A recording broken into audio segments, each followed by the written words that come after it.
Your Excellency, once again, you've shocked us with your polarizing language and your dark tones with reference to the terrific dangers that you see facing us today, referring to castration, referring to poisoning by medical means. Let's shift the conversation just a bit to look more closely on your area of true expertise, which is the life of the Church. You were a leading Vatican official. You were close to Pope Paul VI, to John Paul II, to Pope Benedict, and also to Pope Francis. What do you think has happened to the Church that has placed the Church today in such a weak position vis-a-vis its tradition and vis-a-vis the secular world in general? The smoke of Satan entered the Church more than 60 years ago with the Council. And I would say even earlier. The revolution of Vatican II was possible because it was prepared and organized in the smallest details for decades by traitors who had infiltrated into the Roman Curia, dioceses, universities, seminaries, religious orders. A work of infiltration that has found the highest level of the Church inert and unprepared, intoxicated by the winds of novelty, inadequate in the face of the challenges of the modern society, suffering from a sense of inferiority that has led them to believe that they are behind the times and out of fashion. And this, we must recognize, finds its main cause in the lack of supernatural vision, in having neglected the life of grace for benefit of dissipated activism, of an apostolate which is sterile precisely because it is not nourished by prayer and not nourished by charity, which is the love of God. The same thing happened today in the face of the pseudo-canonical overpowering with which illegitimate limitations are imposed on the right, which even if only considering its antiquity, is in itself exempt from any possibility of abolition. The problem of the conciliar Church, which I have said several times, is superimposed over the Church of Christ as the moon covers the sun during the eclipse, is that it has wanted to come to terms with the world. When the Gospel teaches us that our destiny is to be hated and persecuted by the world.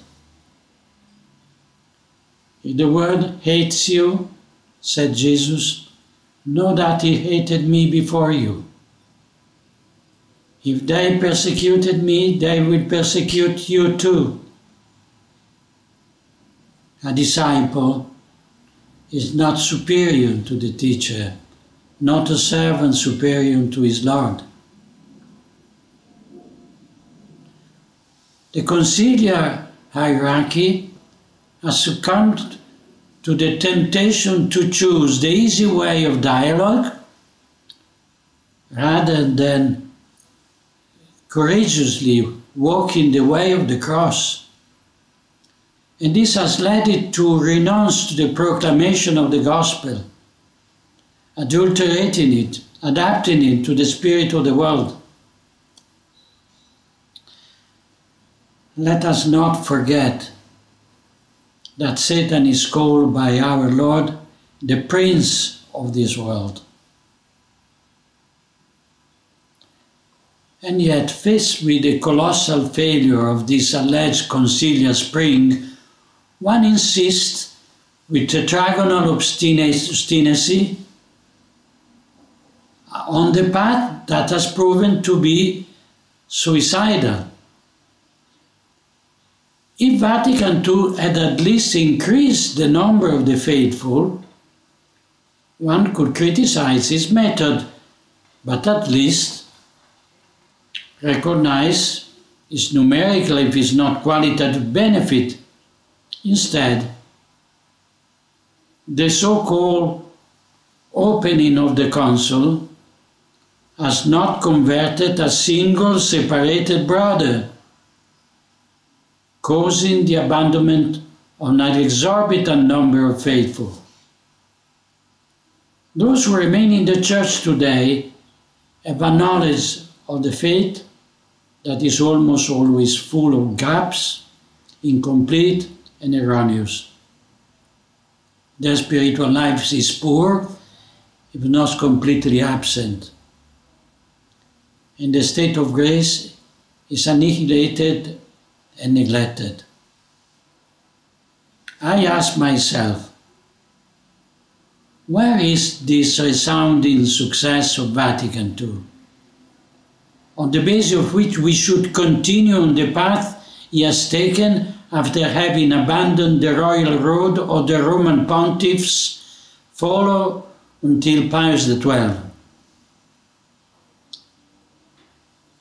Even a human evaluation would be enough to understand the failure of the conciliar ideology and the need to repair the mistake made. And we must ask ourselves, perhaps mercilessly, but still honestly and realistically, if the alleged renewal was nothing more than a pretext behind which was hidden the lucid and malicious intention to destroy the Church of Christ and replace it with a counterfeit, an intention certainly not understood or shared by the majority of bishops, but which emerges clearly and evidently in the action of few organized and efficient traitors.